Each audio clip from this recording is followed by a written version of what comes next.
Hey folks, I am Bree Maxwell, Political Director for Jaime Harrison for U.S. Senate campaign, and I am so happy that you all could join us as we discuss issues important to young adults and to hear from our incredible young leaders. Before I introduce our panelists, I would like to take a minute to explain how you can ask questions. If you are on Facebook or Twitch, simply send your questions to the comment section and Jamie will receive them. Our first panelist is Giovanni Ayers. She is the student body president at my alma mater, South Carolina State University, and she is also my former intern. Our second panelist is Jenny Ashley. She is the current president of the Young Democrats of South Carolina. Our third panelist is Bree Spalding. She is on the executive board of the Young Democrats of South Carolina, and she currently serves as the president of the Central Midlands region of Young Democrats of South Carolina, and she just recently won a national position. Our fourth panelist is Phillip Ford, who is also an executive board member at Young Democrats of South Carolina, who also just won a national position as well. Our fifth panelist is Izzy Rustin. She is the student body president at the University of South Carolina. And our final panelist is our next U.S. Senator, Jaime Harrison. He is running right here in the Palmetto State on a mission to restore hope to all of us statewide. And together, all of them will answer your questions. With that, I'll kick it off to you, Jaime. Well, thank you so much, Bree, and thank you for all of your leadership. You are a tremendous force here in South Carolina, and I'm so proud of it. I want to thank everybody for joining. This is a tremendous panel today, and this is a part of what we call our Restoring Hope Tour, as we talk with folks all across this great state of South Carolina. And today, we're going to spend some time talking with our young leaders. As you all know, we are heeding the public warnings from the Centers for Disease Control and Prevention, along with DHEC here, and who have communicated the importance of social distancing, particularly during this coronavirus outbreak. And that's why we are holding our events digitally. We want to make sure our North Star in this campaign is people first. We want to make sure that we're keeping the lives of our people, all of our people, and we're protecting them and that we're putting them first. I want to tell you a little bit about myself, and then we're going to have a conversation about the issues that are important to all of you. As you all know, I do have some staff here, and they're here to make sure that we don't run into any technical difficulties. So from time to time, you may hear someone talking in the room or talking in the Zoom room, and that's who that may be. So let me first start off by giving you a little bit in terms of my background. Again, I'm Jaime Harrison. I'm running for the U.S. Senate here in South Carolina.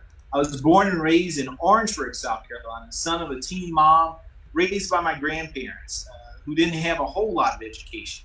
But what they did have, they were rich in terms of their values. They taught me the value of helping other people and working really, really hard.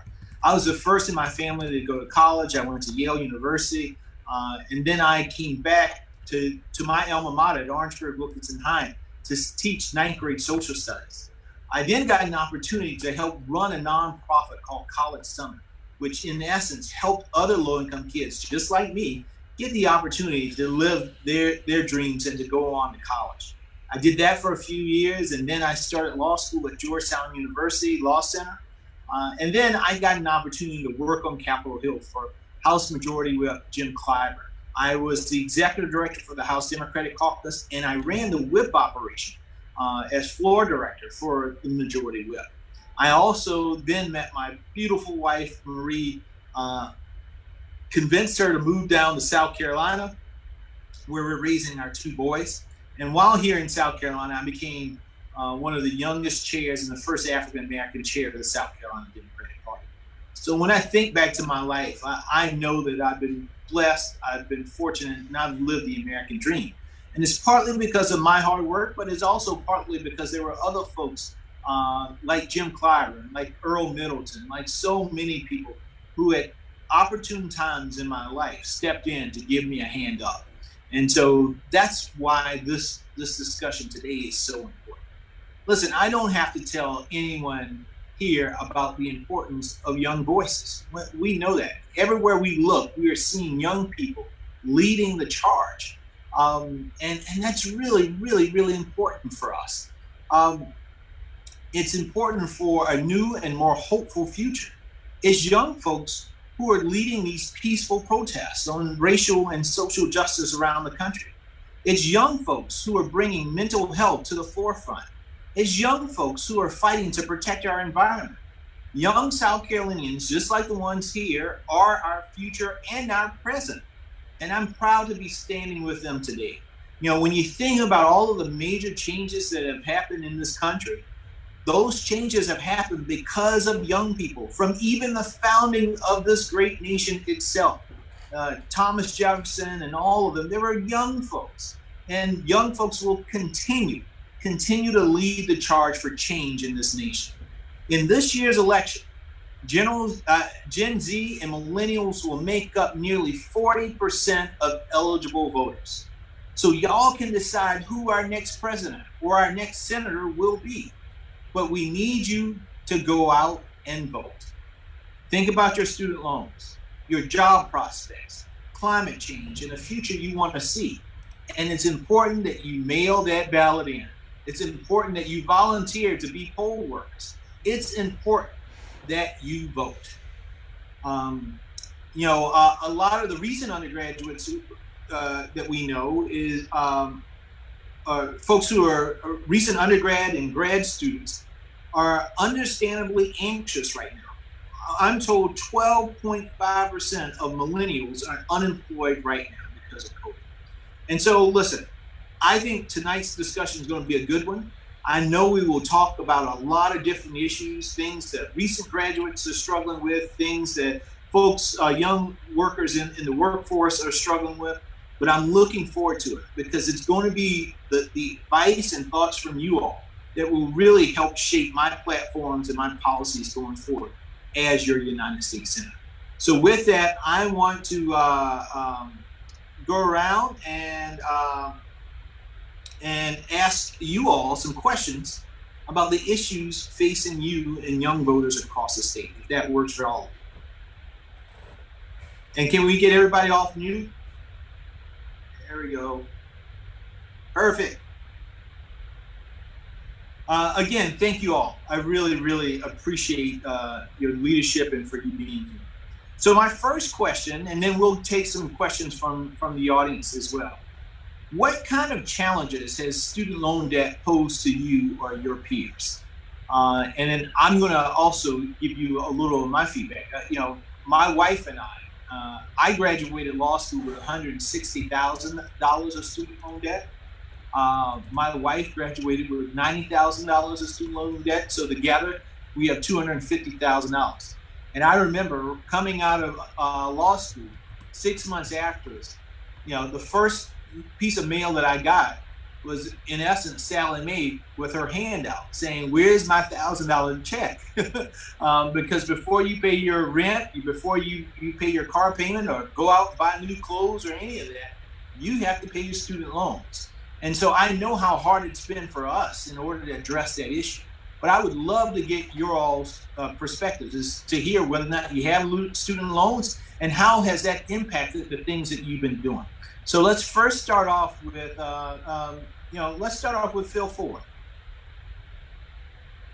Hey, yeah, thanks, Jamie. I'm blessed that I don't have student loans at this point, but my sister does.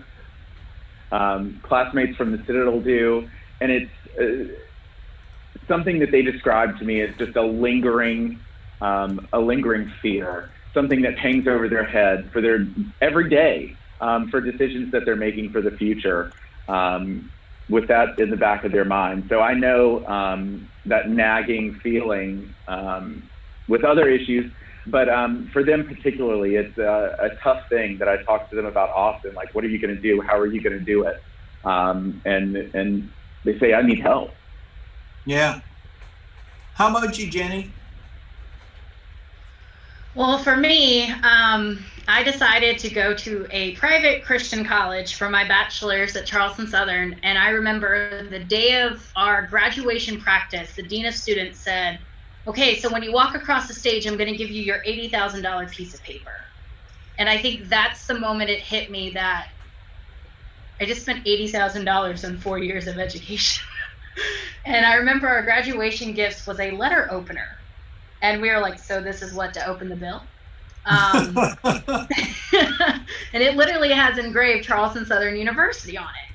And I remember like thinking, okay, I'll pay them, you know, I'll do the income-based repayment plan, no big deal. And then I remember I went to go buy my first car because I've never bought a car before. And I was so excited. And all they said was, these student loans make it so that you're not eligible. It's like, what are you talking about? Like, I pay them every month. Right, but the percentage of student loans you have compared to your income, it means you're not making enough. I was like, but I'm on an income-based repayment plan. They're like, yeah, we're not going to be able to work with that. And I didn't realize like that's what would happen because I decided to go get 2 more degrees. I decided to go get more education because knowledge is power. And so I have 2 master's degrees. And I think I've come to the realization that student loan debt is going to be in my life forever. And even when I looked at buying the house that I'm currently renting, no. That's all I'm told. No. Thank you, Jenny. How about you, Brianna? Hey, yeah. So thank God for scholarships. So for undergrad, I did have the honor of playing golf at Columbia College. So Wow. that gave me a great scholarship that I graduated with very minimal student loans. But I did go and get a master's degree just finished this past May. So I racked up some for myself. But I haven't had to start paying on them yet. But I know that my time is ticking to when I have to. But I can see definitely from what Jenny just said that if we aren't strategic in how we're going to get those repayment plans together, we're going to be facing this the rest of our lives. And now I know we have 2 of our college presidents here. Let's start with you, Issy. Yeah, absolutely. First, I want to say thank you so much for having me on today. It's a pleasure to be here. So something that you may not know about me is I'm actually an international student. I originally come from Australia. My family still lives there. And so as an international student, I am unable to have loans in this country. So I don't have a student loan. However, when I do have conversations with my fellow peers at the University of South Carolina, one of the biggest concerns that we have for the future and for the present is access and affordability to college. And I know that student loans are just one component of that problem. And so I've been in previous discussions in the last couple of weeks about how the COVID-19 pandemic is really going to affect that access and affordability conversation. So I know my peers who are going into master's programs, students who are first year coming into the university, and then also prospective students for the future, I believe that we're going to see this problem only rise with this pandemic. Thank you. Shivani. Hello, thank you for having me. I am only a junior at South Carolina State University, and this past semester I took out my first loan. I was very nervous. I was very nervous when I took it out because one thing for sure is I was listening to a podcast and someone said, why is it that we have to go to school to earn a degree only for us to get the job to pay that degree off for a lifetime? And, you know, that kind of stuck with me. And even with some of my peers from even high school, they all decided not to go the college route. They decided to, you know, they just want to be an entrepreneur. For example, my twin sister, she is a cosmetologist. And she decided that she doesn't have to go to school only because she could just go straight into her career. And she doesn't have to rack up on student loans. So that's definitely something that I keep in mind. And even as SGA president at South Carolina State University, a lot of students are afraid right now of how are they going to pay those loans back, especially in the climate we're living in. And like you said, a lot of them don't have jobs at the moment. Their parents don't have jobs at the moment. So what can they do right now? Yeah. You know, and this is such a huge problem. And I think for some in older generations, they don't get the extent of a problem, because it's a new problem. This is not something that the baby boomers or any other generations. I think my generation was probably the first to start acquiring these large amounts of student loan. I'm 44 years old. I graduated from college, I graduated from high school in 94 and college in 98. And so I am still paying back student loans today, right? And I'm 44 with two kids of my own right now, and I'm trying to save for their college as well, because the projections are that their college is just going. I don't even want to think about how much college is going to be when my boys are old enough to go. This is a $1.6 trillion problem. $1.6 trillion problem. There's more student loan debt in this country than there is credit card debt. And that's a huge, huge problem. They're saying that approximately 8.2 million loan borrowers are under the age of 24. So when you think about starting your life owing something that is the equivalent of a mortgage, again, think about how long I've been out of school and I'm still paying it. Many times you get a mortgage, it's a 30-year mortgage. Well, the student loans is just like having a mortgage. And folks are still paying on it. And, we have to do better. And there was a 2018 study that said that South Carolina students held some of the highest median student debt in the country. Because part of what has happened is, the question is, why is it this situation? Why are we in this situation? Well, partly is the cost of college has increased because of whatever reasons. And then secondly, places like South Carolina have precipitously reduced the amount of money that they have given to the colleges and universities, which forces the University of South Carolina and South Carolina State University and other universities to increase their tuition, and they pass that burden on to students. And if we don't get this right, if we don't figure this out, it is going to have a huge anchor on the productivity and the vibrancy of our American economy. And we got to figure this out, because in other countries, young people are not graduating with the amount of debt that young people in America are graduating with. And so we really, really need to address this. And when I'm in the United States Senate, as someone who personally understands this, because Lindsey Graham doesn't understand, right? He does not understand this, but I do. And this is something that has to be very high on the priority scale. And I will probably be one of the very few people in the United States Senate, probably it will be me and Cory Booker, who actually have student loan debt. John Ossoff, we get Ossoff elected over in Georgia, and Ralph Warnock. We'll probably be some of the few with actually student loan debt. But we really need to address this issue. Jenny, I know you wanted to follow up or you had a question.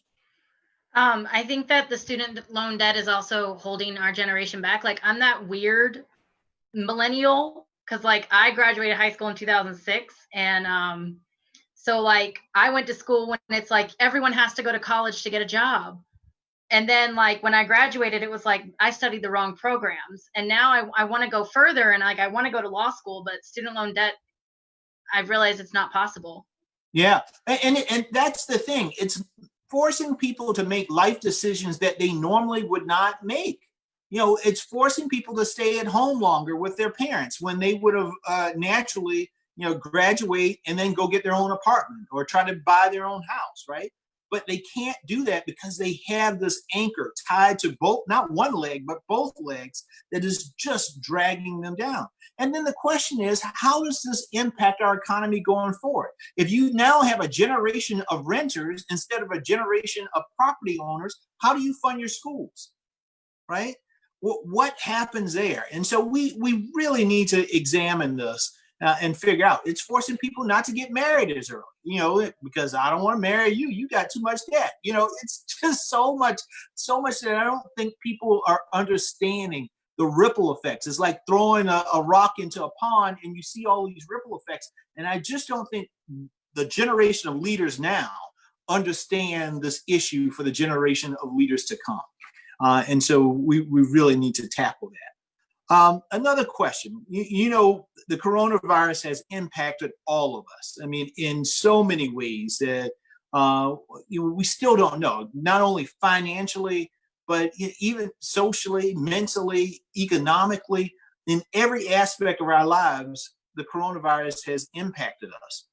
How has the coronavirus impacted you all, either in terms of your job prospects or the well-being of your friends and family? Have you had anyone in your family or close friends to contract the coronavirus? And so would love to have that discussion right now as well. Why don't we start off with Giovanni this time? Okay. I first want to start off by saying, for all of my HBCU lovers out there, I know this is a hard time because homecoming is canceled, but I want to say that this virus is very real. It's real, and I lost several family members to the virus. My dad's family is in New York, and we have been unable to go up there, travel. My sister had the virus in Chicago, and she was there by herself. And it has definitely been tough. Both of my parents are working from home. You know, I came home from school, and one thing that I keep in mind, even when it pertained to going back to school, I was very nervous. I do not want to leave the house because my mother has underlying health issues, and it will hurt me to my soul if I left the house, contracted the virus, and brought it back home to my mother, and she passed away. And that's something that I live with daily. I only leave the house to go to the store or to go walking or running.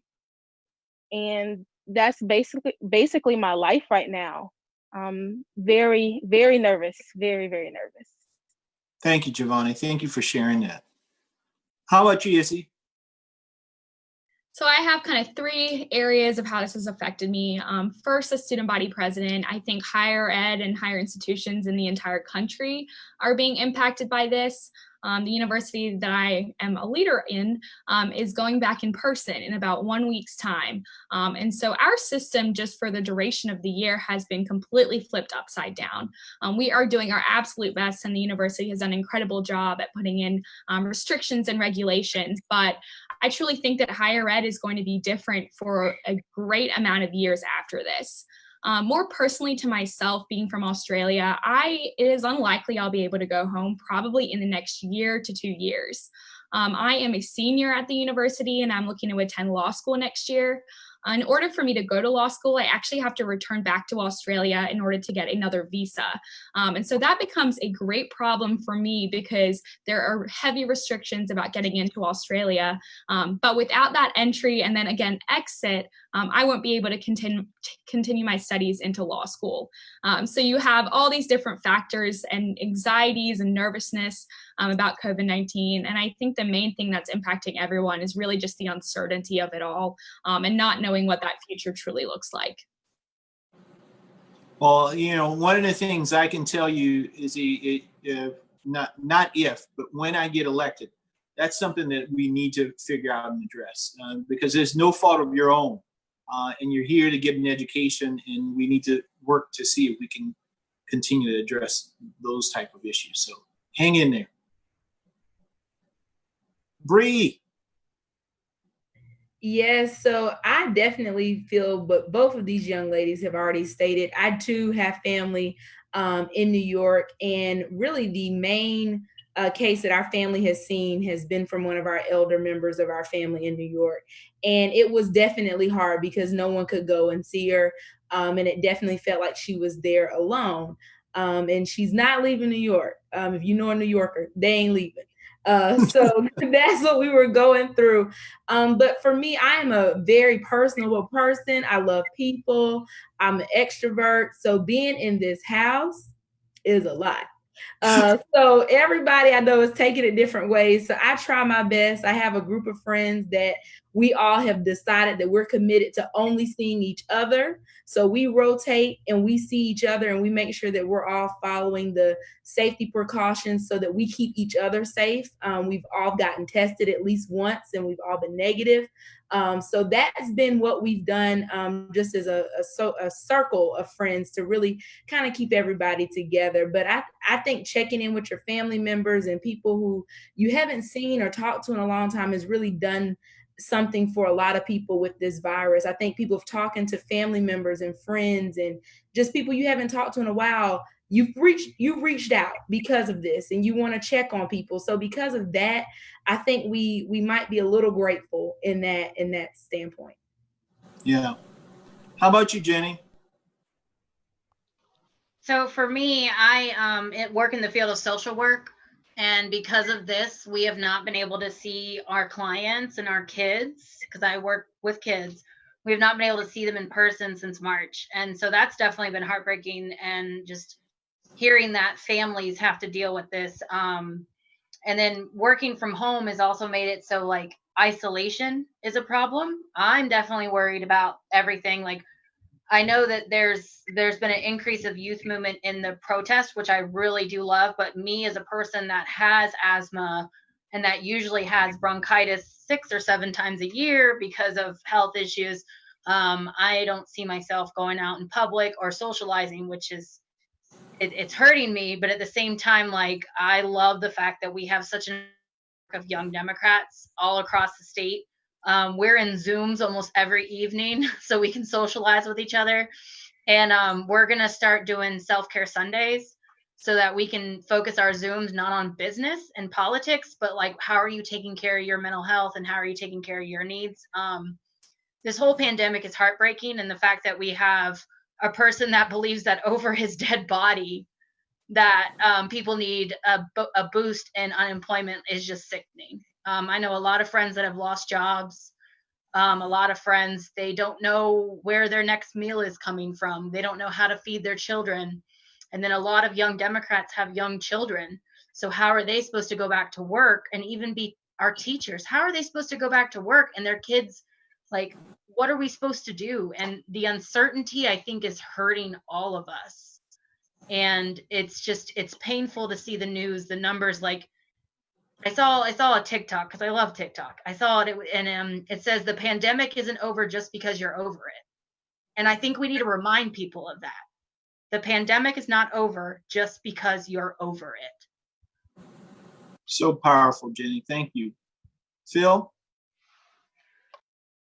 Yeah, I mean, just to echo what the ladies have said, you know, I'm a mama's boy from Orangeburg, and, you know, not being able to have a meal with my mom because of pre-existing conditions, it upsets me, but I'm fearful that, like Giovanni said, of giving my mom something. But professionally, you know, I work for a public health nonprofit where we talk about healthy food access and access to physical activity.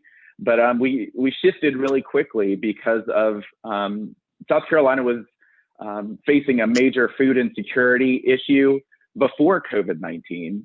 And now it's just worse. I don't know how to describe it any better than that. But we have 1 in 4 children who are now food insecure in South Carolina. 1 in 5 in South Carolina in general. And that's one too many. When you're walking down the street and you pass 5 folks, one of those folks doesn't know where their next meal is coming from. We live in the United States of America. It's 2020. We need to help each other, and we need elected leaders to step up and show some humanity. And, you know, that's why I'm so happy to support you, because you are bringing back that hope. You know, coming from Orangeburg, you know that we didn't have much in Orangeburg, but we did care about each other. So that's what I hope comes from this. Yeah. You know, I want to go back to what Giovanni mentioned. And, you know, we just lost my grand aunt about 2 weeks ago. She was in a nursing home and she died because of complications from the coronavirus. You know, I am fearful sometimes of picking up phone calls from my family because I'm fearful that they may be calling to tell me we lost somebody or somebody is sick, particularly my grandmother. Anybody who knows me knows that my grandparents are my heart. My grandfather passed away in 2004, but we got an ad up on TV right now on healthcare that when we first ran it, I cried like it had just happened. And so my grandma, who sacrificed so much for me, is also somebody that has pre-existing conditions. And I so desperately want to see my grandma. I so desperately want her to see my boys. But it would hurt me to my core if, because I went to visit her, unknowingly giving her the coronavirus or exposing her to the coronavirus, or having somebody in our family unknowingly expose her to coronavirus. I remember, early on with this, some of these elected leaders were talking about, well, the seniors should sacrifice themselves for the economy. And I can't tell you how upset, how mad, excuse my language, how pissed off I was. Because once my grandma's gone, she's gone. I don't get her back. Once a loved one is gone, they're gone. We don't get them back. And for these leaders to be so callous to just say, well, in order to save the economy, you know what? You start a business, you can rebuild a business, but you cannot get a loved one back. And, I hurt for you. I know so many of my staff members who have lost loved ones. It hurts me right now that our elected leaders aren't doing everything that they humanly can do in order to protect lives. Because if there's any reason for them to be in Congress, any reason for them to be in office in general, it is to put our people first and foremost before anything else. And so, Giovanni, and all of you who have had relatives impacted by it, and listen, I'm going to share something right now. So I also have pre-existing condition. Now, my grandfather died because of diabetes.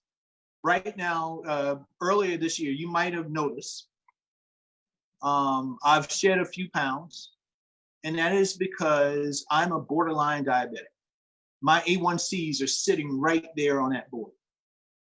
And so when this really started impacting this country, I gone to the doctor or whatever. And one of the things he's told me is, Jaime, you need to be careful. You need to be very, very careful, because we see that this disease has an impact on folks who are diabetic in a disproportionate way. We have seen, particularly in the African-American community, where things like diabetes and asthma and all ravage our communities. And we've seen a disproportionate amount of deaths that have taken place in the African-American community. And so it is something that we have to be careful for, because I want to be there for my boys. That is the most important thing. When I think about titles that I have or will have, the most important title that I have is daddy. And I got to be there for my sons. I have to be. And so it just makes me upset. It really makes me upset that our leaders are not taking this as seriously as they need to take it. And so, my prayers are with all of you and your families and everybody else who's struggling with this right now. That's why for me it's so important to be campaigning virtually, because just like you all said, it would hurt me to my core to think, because we had some big, large rally, and to have one of these seniors or somebody coming with a pre-existing condition come to a rally and then be infected and impacted by the coronavirus and then lose their lives. That would crush me. And that goes against being a public servant, because your job is to protect people. To protect people. And so, Lindsey Graham can do whatever he wants. I know where my heart is. My heart is always to protect the people of South Carolina. And so I'm going to do that. I'm going to do it faithfully. And they can say and do whatever they want. But in the end of the day, folks will understand it. But I want to thank you all for this. This has been, this is hard. It is so hard.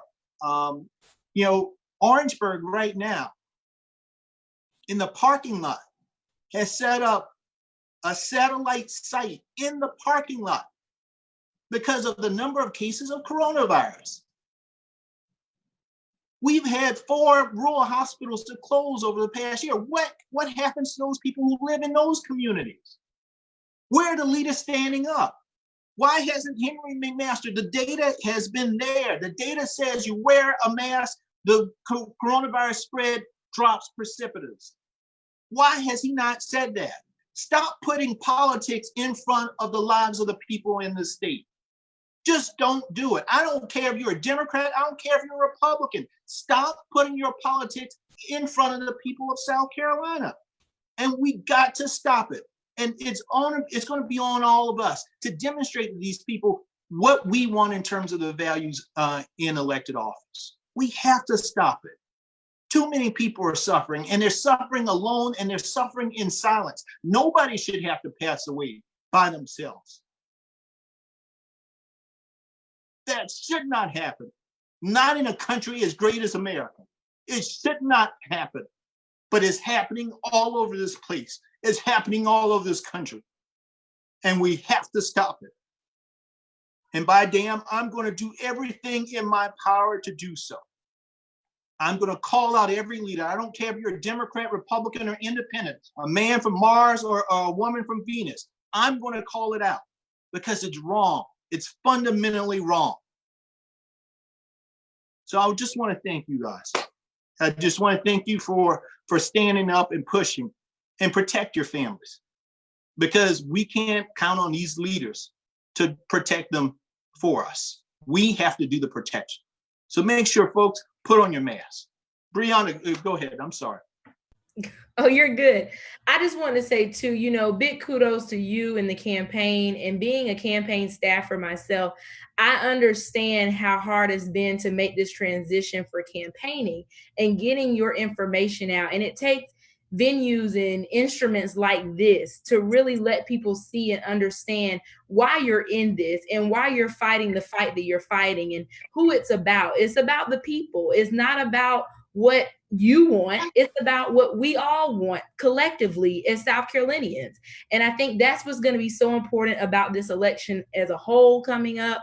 And it definitely is just so important that people running in people understanding what's going on right now, pay attention to what the campaigns are doing, because they're doing a major shift and they really want to make sure that people can see them, hear them, and understand what they're in it for. So if anyone didn't get anything from what you just said, I'm sure they got that you are for the people and very passionate about protecting the people of South Carolina. And I thank you, Jaime.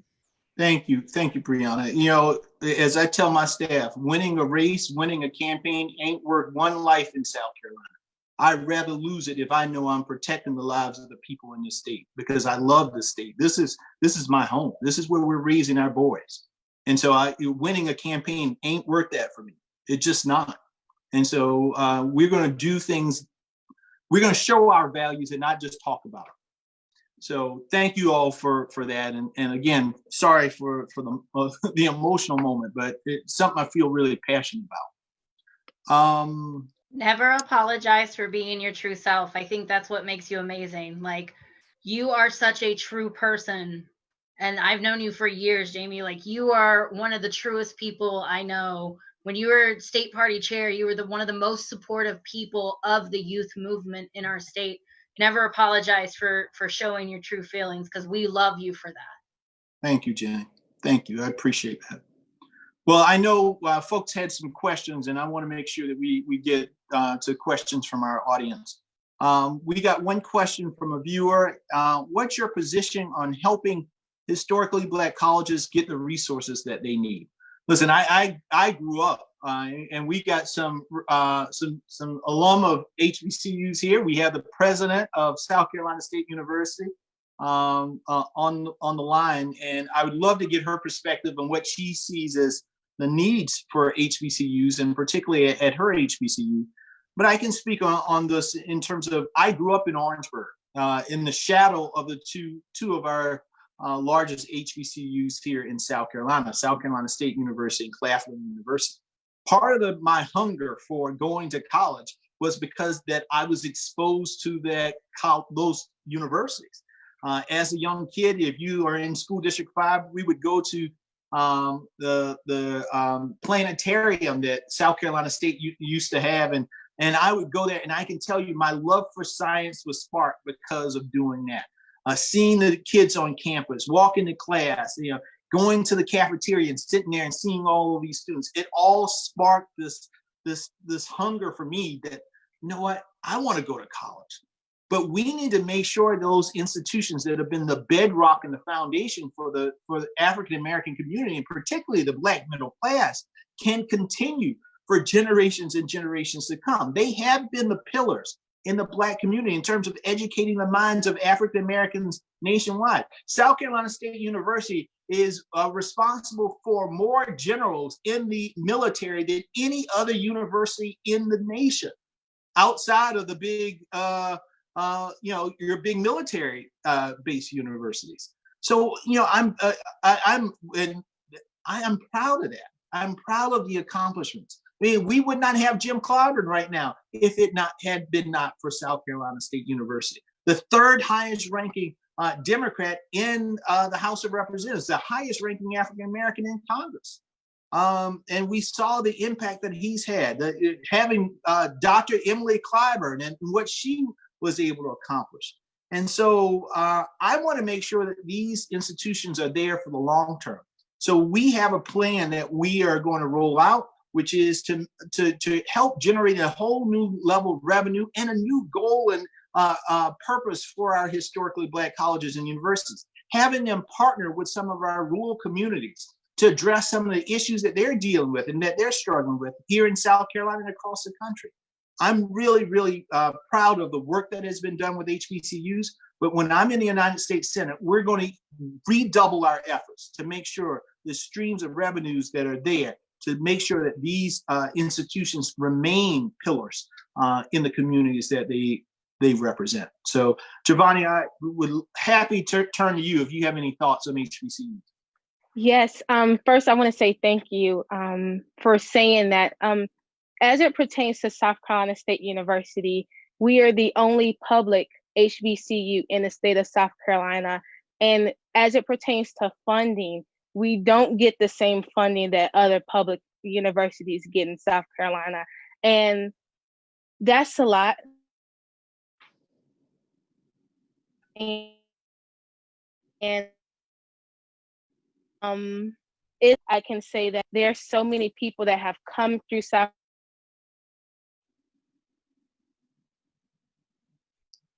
I think we are having some technical difficulties with Giovanni. Well, when she signs back on, we'll let her finish her thought. Anybody else wanted to add anything about historically Black colleges or the importance? If not, I have another question related to climate change, and would love to ask you guys to weigh in on it. The question from one of our viewers is, should solving climate change be a part of how we dig ourselves out of this pandemic? Any of you, if you would like to address the issue of climate change, and particularly how it could be linked to this pandemic. And then I have some thoughts too, but I'll open up to any of you who may be interested in it.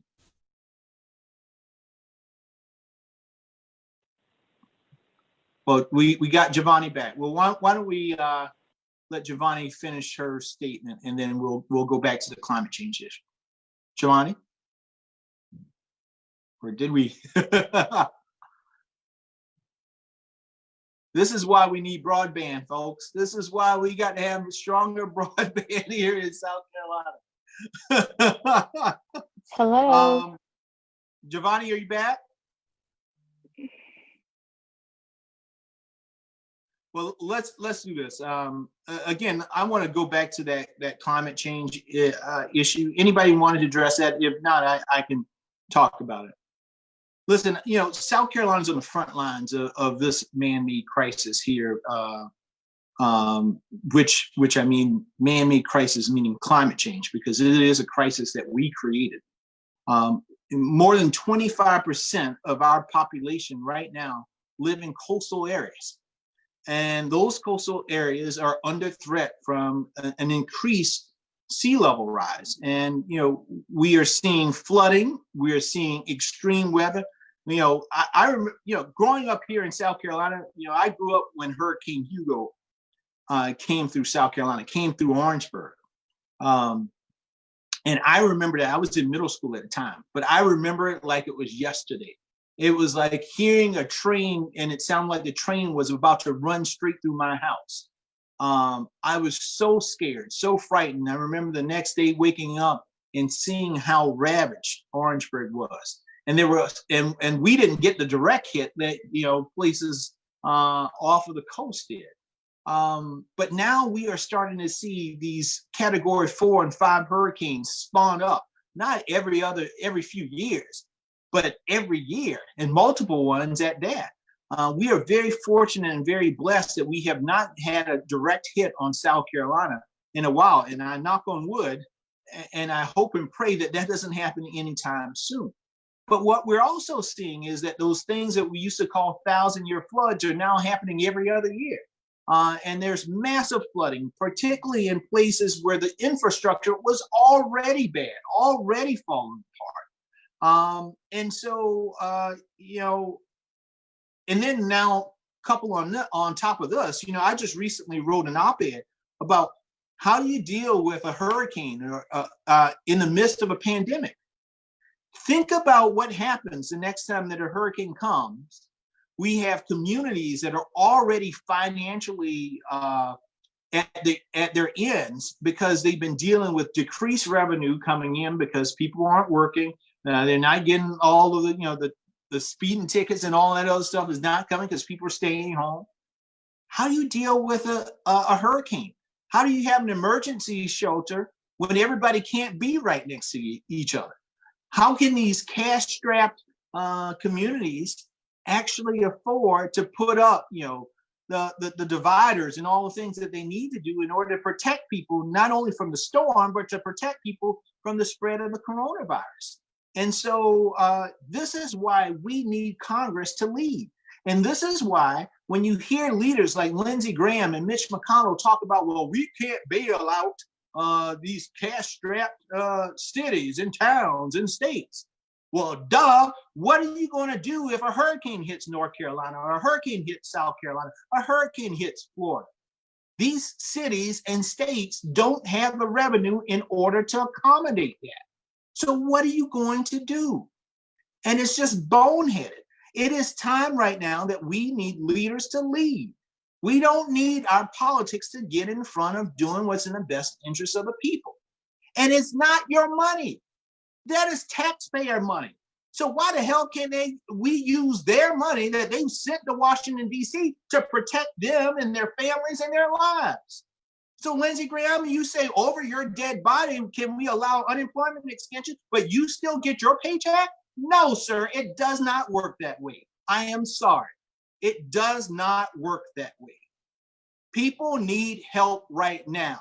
And the federal government's supposed to be there in order to help them. They're not asking for a handout. They're asking for their money back in order to help them make ends meet for their families. And so there's so much work that we have to do. And we will do it. But we got to put these people on notice. And we got to put them on notice right now. Lindsey Graham, the Senate is now out of session until September. They are out of session until September. And they haven't passed an extension of the federal benefit for unemployment. They haven't addressed the issues that schools and cities and towns, they need more revenue. They haven't increased the PPP dollars for small businesses. But they're still collecting their paychecks. Come on. If you don't do your work, you won't get paid. And that's the way it should be. And so, we got a lot to work, a lot of stuff to do in order to address climate change and all those other stuff. But as you can all see, we need to get rid of some of this dead weight that we have in our Congress, in our legislature right now, because it's not working on behalf of the people. Now, I'm done with preaching. I'm going to go back to Giovanni. So unless Phil, do you want to say something on this? Yeah, I did. This is a problem that the young folks didn't create. And we keep getting the short end of the stick on many issues here that folks like Lindsey Graham and Mitch McConnell have punted the football and said, oh, we'll just push it down the road. We'll just push it down the road and give it to the young folks.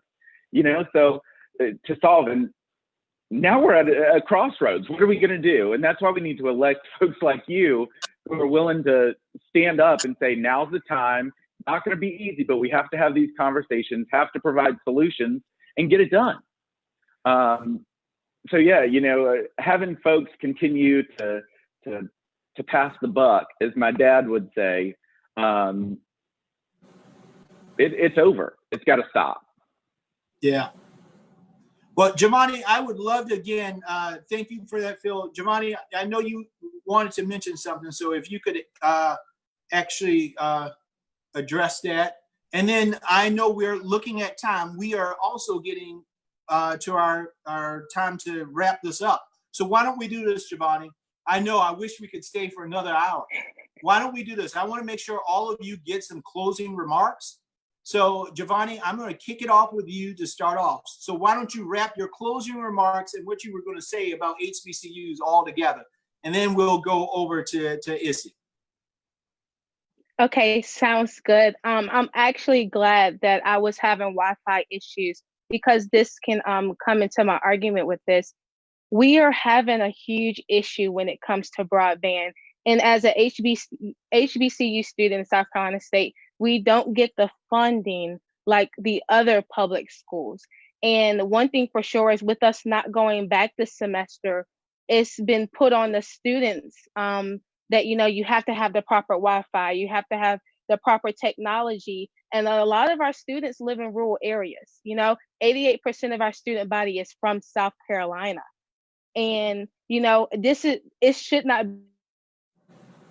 be a university issue that we have to provide Wi-Fi for the students. You get what I'm saying? That should not be a university issue at all. But the thing is, we can't help our student body when we don't have the funds to help them. And this is just the issue that has been going on for years at South Carolina State University. I mentioned earlier, we're the only public HBCU here in the state of South Carolina. And it has become a huge, huge issue. And we're going to keep going. We're going to keep fighting. And to all of my Gen Z people out there, millennials, one thing for sure is, and I tell my student body this all the time, just like we hold our barbers at the barbershop accountable, just like we hold our nail techs accountable when they mess up our eyebrows or we get our fade is messed up, we got to do the same thing with our elected officials. We have to do the exact same thing. And that's where I'm going to end that. Thank you so much for having me. I love that. Thank you, Giovanni. Over to you, Issy. Awesome. Look, I have 1,000,001 closing remarks, but honestly, I'm just going to say that as young leaders in this country, I think that we're battling so many issues right now. And I don't know about y'all, but I am tired. And so I think it's time for change. And I just thank you for this conversation today, to be able to discuss these things from the perspective of young leaders who will become one day in office and who will run this country. And so I think it's important that these conversations continue to occur, because without these conversations, change will never happen. So thank you so much. My promise to all of you, as soon as you decide to run, I'm writing your first checks. Brianna. I was over here dancing. But yes, thanks, Jamie, for inviting us on and having these conversations. I am so looking forward to casting my vote for you. My yard is probably going to miss your yard sign in November, because we would have won an election by then. So I am just super excited for that, and that you're taking the time to really include the voices of young people, as you have always done. So it's nice that everyone else gets to see the things that you've been doing for young people in South Carolina for a very long time now. So thanks for having us, and thanks for having me on the panel. Yes, ma'am. Thank you. Madam President, Miss Jenny. Thank you so much, Jamie. So a couple of things for my closing remarks with the internet. Congressman Clyburn said it best, that you can't get excited about 5G when you're living with no G. But one thing I wanted to point out is that I love the name of this discussion. Next is now. Because constantly as young Democrats, we're told we're the future. But we're not the future, we're the now. So I really appreciate the fact that this panel is called The Next is Now. Wanted to point out a couple of numbers as well. In 2016, 16% of the voters were 18 to 39, and it made up 51,000 in the presidential primary. In 2020, 20% of the voters were 18 to 39, and we pulled out 102,000 voters between the ages of 18 and 39. So Young Democrats of America, Young Democrats of South Carolina has constantly said young gets it done. And we know that that's a legit statement because we are that voice that can change things. So Jaime, we are excited to tell you that on September 12th, the Young Democrats of America are going all in for Jaime Harrison. We are going to have a national day of action called Young Democrats of America All In for Jaime Harrison, hashtag Young Gets It Done. The election has gained national attention. We just had a national committee meeting and we had people from Ohio, Texas, all over tell us about how we're phone banking for Jaime now. We're donating now. We're so excited for Jaime. And the Manhattan Young Democrats actually reached out to us to set up a national day of action, phone bank, text bank, everything. So we are going to work collaboratively with your campaign, with the South Carolina Coordinated Campaign. And on Saturday, September 12th, we're going to have a Young Gets It Done, Young Democrats of America all in for Jaime Harrison because we believe in you. The Young Democrats of America believe in you from California, Hawaii, Puerto Rico, New York. We are all here for you, and we're going to nationally come out from our homes, and we're going to get this done, and we're going to get you that seat because we believe in you as Young Democrats. We know that you ensure the youth voice is heard on all your platforms. We appreciate everything you've done for the Young Democrats of South Carolina, and again, just thank you so much for even having us part of this. We love you so much, Jaime. Oh, I love you guys too. Thank you, Jenny. That makes me feel so good. Thank you so much. Last but not least, my main man, Phillip Ford. Hey, thank you. Thank you for having us tonight. It's something that I'm going to just tell the folks watching in South Carolina. You guys, I've known Jaime a long time. He's passionate. He can bring people together. But most importantly, he cares. He cares about you and me. He cares about making America the best that it can be, not tearing people down, not bringing people apart. So we can change history in electing Jaime in November. So Jaime, thank you. And it's always great to see someone from Orangeburg running for U.S. Senate. I've never seen it before, but I'm glad to cast my vote for you. Well, thank you so much, Phil, and thank you for your friendship and leadership over the years. And I'm so proud of you and what you're doing right now to help feed people, to just give people hope again, and that's what's really important. And again, I want to thank everybody for joining me today and talking with us about these issues, these pressing issues facing young people and people all across this great state that we live in. I want to close by saying again that I've promised to talk to as many voters as possible, and I intend to keep that promise. In every county in South Carolina, I don't care if you're a Democrat, Republican, or Independent, I want to ask you for your support, and I want to ask you for your vote because I don't take any of you for granted. We got a long race to run still, and I've been promising folks around the state that when we visit, that this won't be the only time, and that I'm coming back. And we're right now trying to still figure out how we can go. We had launched the Restoring Hope Tour back in March with the goal of visiting all 46 counties by June.